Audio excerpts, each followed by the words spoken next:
What's up, guys? Back for unsolicited inspiration. I know it's been a little bit, but we're back. And today I want to answer a question that one of my family friends who also follows me on Instagram reached out. I did a Q&A and said, hey, can you tell me, anyone have any questions for me? He asked me if I can do a video on a specific topic, but I felt like it would be better off as a podcast so that I could answer it properly and thoroughly. Now, this is a guy who's younger than me. He grew up observant in Los Angeles, and I don't know what his status is right now, but his question was, can you please talk about Shabbat or Shabbos, and please explain how it is that you can run all of the different businesses that you run. I currently am involved in 3 different businesses, and they're all in growth mode, so it's pretty labor intensive, and also do all of the things you do and have a family and have 5 kids and do all your hobbies and do all your media stuff and whatever else you do while also not working on Shabbos. He's like, I feel like Shabbos is the best time in order to be able to sort of catch up or, take a step ahead of the competition and really build my business that way. And it was pretty obvious to me, but let me share and let me give some background. So I'm not going to name who you guys are that asked me. You already know, but hopefully this helps answer your question. Okay, so obviously there's the whole order of creation, Bereshit. Hashem creates the world, 6 days, rest on the 7th, blah, blah, blah. That's really nice. We're supposed to rest because he rests. Then there's all the malachos of Shabbos, the 39 malachos, the types of work that you can't do because, those are things that were done in the Mishkan, in the tabernacle, and then the Beis Mikdash, things you can't do on Shabbos. Fine. That just defines the type of work and what you can't do or, whatever, those details. But let's get to the root of his question, which wasn't what is Shabbos, how do you keep Shabbos? It was, how are you able to not work on Shabbos when you want to get ahead, when you want to build, when you want to succeed? Now, when the Jews left Mitzrayim, they left Egypt, which is relevant to today, because this is the parsha where Moshe gets sent down to redeem the Jews, or at least start the process. And let's say they leave Mitzrayim, and a month after they leave Mitzrayim, the Jews go into the desert, and a month later, the man or the manna, the food from heaven, from Shemayim, starts to fall. Hashem says, guys, you have nothing to eat. I took you into the desert. You don't have any Torah yet. You don't know about kashrut. You don't know about anything, but you need food. So what did he say? He said, look, I'm going to give you this magical food that falls from the sky, that sustains you, that at all times you'll have what to eat. Now, this food is going to fall. You're going to wake up. You're going to go to sleep. You're going to wake up. In the morning, it's going to be there. You're going to gather it. And you're going to eat. But Hashem says like this, you're going to gather it for 6 days.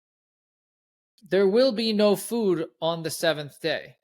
And if you try to gather that food on the 7th for the 7th day, it'll spoil.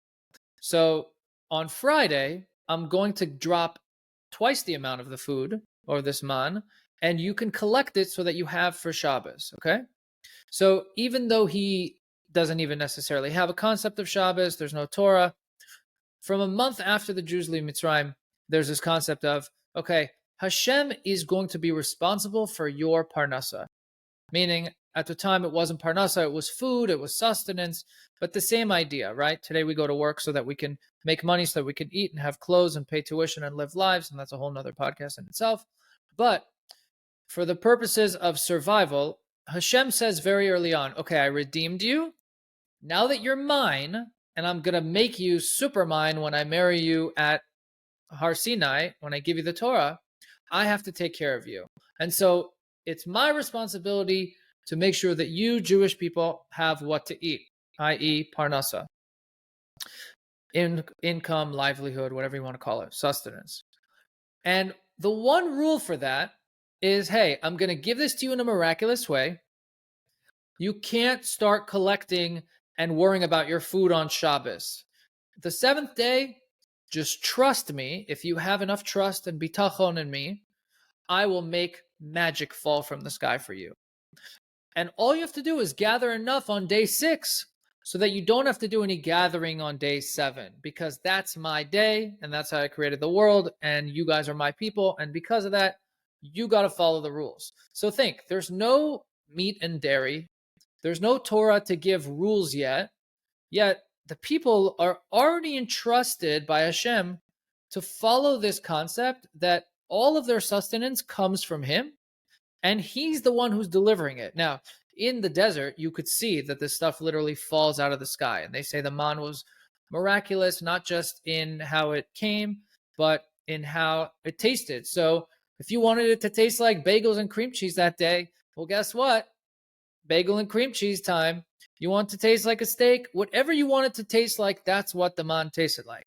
All you had to do was not gather it on Shabbos and gather on day 6, and there would be enough for Shabbos. So this concept of bitachon and understanding that your entire parnasa, your whole sustenance comes from Hashem, was a concept that lasted for 40 years in the desert from a month after we left Mitzrayim till the time that we got the Torah. And that's why on Shavuos we eat dairy because of the laws of basar and chalav, of meat and dairy, all that other stuff. We got the Torah and they didn't have enough time, blah, blah, blah, blah, blah. The point is that bitachon is at the root of Shabbos. So Shabbos is nice. Shabbos is nice that you get to be with your family and all that other stuff. But halting your work is all about bitachon. Now, this is not a widely known concept, even though it seems like common sense. And I will give you a story to highlight this. I recently ate at a friend's house sometime in the last year or so. And while we were there, he had a guest, a young, frum guy, plays music in the community, went to yeshiva. I just met him for the first time. Now, at the time, this was actually a little over a year ago, I was in a position that I wouldn't want to be in again, where financially I had stuff going on in my business, and I needed a huge miracle to happen. And at the time, I wasn't stressed about it at all. And I knew that Hashem would take care of it. And it was, not long after a 3-day holiday or whatever it was. I don't remember what it was. It was Sukkot. It was something where I had to shut it all off. And, thank God miracles happened and I got what I needed. Now, I was telling this story at this dinner or lunch. I don't remember which one it was. And this nice gentleman was there. And he asks me after, he goes, I don't understand. He goes, you needed all of this. You needed a miracle. Your whole livelihood, your sustenance depends on it. And then you just shut down. And this is a frum guy, okay? This isn't like a random stranger. This is a guy who literally keeps Shabbos, keeps kosher, learns all day. He doesn't need me to teach him about the rules. He says to me, how is it that you just shut off your brain on Shabbos? I said, what do you mean? That's the easiest time. I don't even think about work on Shabbos.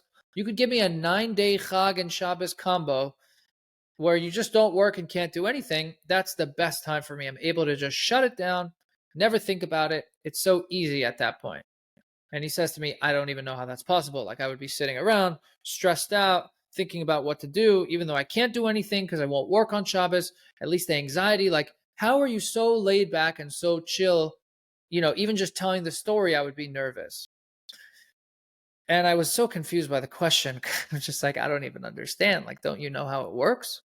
But this is what I said to him. I said, sir, my dear friend, who made the rules of Shabbos? And he said, Hashem. I said, who told you not to work on Shabbos? He said, Hashem. I said, who is responsible for your parnasa? Who do you pray to 3 times a day and ask him for parnasa? He's like, Hashem.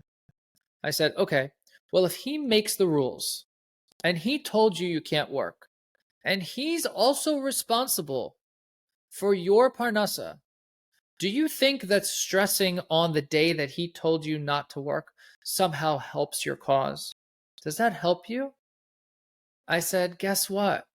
If he said you could work on Shabbos, it would be my problem to figure out the solution by working on Shabbos. But because he said you can't, now it's his problem. Not only do I not have to worry about it, I actually can relax even more because, hey, these are your rules and you're the guy telling me what to do or not to do, and you're the guy giving me parnasa. So now it's even easier because, hey, I bust my brains all day to figure out how to make money. Guess what? Now that I can't, that's your problem, dude. Hashem, step up to the plate. You don't want me to work? Fine, you figure it out. Now, I didn't think anything of it. I see him at a minyan, I don't know, 6 months later. Didn't recognize him. He comes up to me and says, hello. I say, hi. He says, don't you remember me? We ate together at this person's house. I was like, oh, yeah, you play music, da-da-da. We're talking about music. I was like, yeah. He goes, I have to tell you something. He goes, you changed my whole perspective.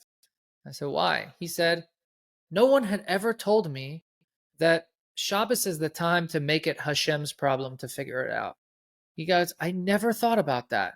I knew you have to make an effort. I knew you have to trust Hashem. I knew he gives you parnasa.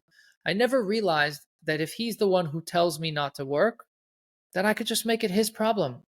And who better to make that problem? I didn't say that. That's not English. If you're going to make it someone's problem and not yours, don't you want to make it the problem of the person who's in charge of all sustenance? The guy who gives you man from Shemaim, the guy who makes food fall out of the sky and taste like whatever you want it to taste like. So I think that the answer, my friends, my childhood friends, if you're listening to this, the answer to the secret to relaxing on Shabbos, to shutting it down completely, doesn't matter if it's a 3-day chag or a 50-day chag. Hashem, the same Hashem that you pray to for Parnasa, the same Hashem that took the Jews out of Mitzrayim, the same Hashem that makes food fall out of the sky for the Jewish people in the desert where there's no place for them to get food. That's the Hashem that asked you to keep Shabbos. And so if he's the one who's in charge and he's the one who's asking you, you could say, you know what? I have better ideas. There's more time in the week, in the work week, if I work on Shabbos. Yeah, there is more time. But now you are putting matters into your own hands. Why would you do that? I was talking to someone today. If you took a 2-year-old and he wanted candy, and there was a guy down the block who had 5 candies, and the 2-year-old didn't know that there was a guy next door who was his neighbor, whose name is Willy Wonka, he would go to the guy down the block and ask him for one of his 5 candies, right? He would start looking around. If that guy didn't open his door, he'd start banging down the door. But what if you told him that Willy Wonka lives next door and takes care of candy supply for everyone who listens to him? Wouldn't you just know that why would I put my eggs in any basket that doesn't belong in Willy Wonka's? He's the source of all candy. And therefore, my friends, if you want the candy, not listening to what the source, Mr. Willy Wonka above, says about the candy and how to get it is not going to help you. The key to Shabbos, the key to succeeding in general, is to have bitachon, to understand that Hashem is in charge of all of it. And if you want to put matters into your own hands, then Hashem will step back and say, you know what? You want it, you got it. Good luck to you. But if you say, you know what? I just want to put my hands up. Hashem, you created this world. You can do a lot more than anything I can do. Then I promise the money, the candy, the man will fall from the sky. Peace out.